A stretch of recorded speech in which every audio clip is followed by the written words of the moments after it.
Ricardo Castelli, merci d'avoir cliqué. C'est avec grand plaisir que je reprends la rime. En ces temps agités, voire insurrectionnels, la colère populaire, tout à fait légitime, habille la saison, la drape d'un air rebelle et nous permet ainsi d'éviter la déprime en entendant la rue qui monte en décibels.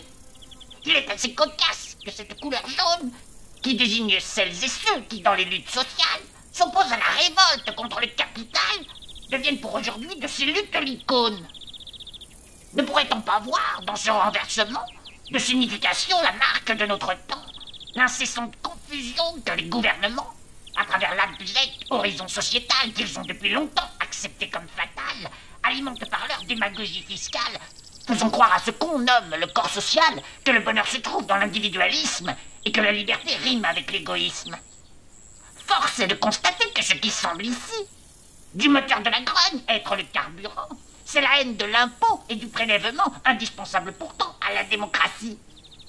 Macron avait promis de faire baisser l'impôt, mais on a vu très vite, après son élection, qu'aux grandes entreprises, il faisait du cadeau, abaissant promptement les cotisations salariales qui sont du salaire différé, qu'on peut aussi nommer salaire socialisé. La signification de ce renversement sémiotique du jaune marque la confusion que l'idéologie de nos gouvernements entretient entre impôts et cotisations. Se sont évaporées pour les caisses sociales ces précieuses cotisations salariales. Elles se sont envolées et un monceau de thunes est venu augmenter encore les grandes fortunes.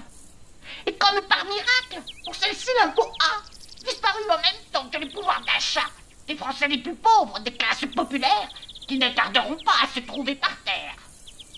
En perdant l'ISF, l'État perd la recette qui aurait pu permettre de sauver la planète. Il a plutôt choisi de faire l'économie des services publics frappés d'anorexie. Impossible dès lors à de nombreux ruraux pour qui le déplacement est devenu fléau de prendre les transports collectifs communs quand de la chose publique il ne subsiste rien. Pour beaucoup, leur souci c'est bien la fin du mois, et la fin du monde les arrangerait parfois. Il faut ici souhaiter que cette dialectique dans laquelle se trouvent les porteurs de gilets ne les retourne contre le service public, dont ils sont bien souvent les premiers usagers. Ce serait simplement servir les intérêts des réels dirigeants dont notre président applique les directives pour le bon fonctionnement de l'économie monde et de leur porte-monnaie. J'espère que nos sympathiques gilets jaunes ne se prennent au piège de la démagogie anti-fisc de ceux qui se croient sur un trône, mais ne sont de la banque que des produits pourris.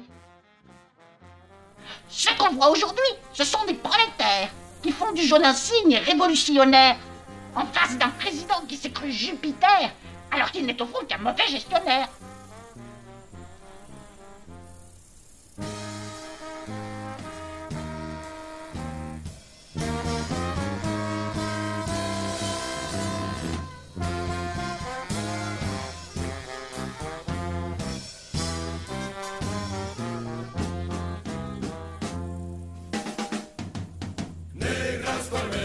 Agitan los aires, nubes oscuras nos invaden de ver, aunque nos espera el dolor y la muerte, contra el enemigo nos llama el deber. El bien más preciado es la libertad, hay que defenderla con fe y valor.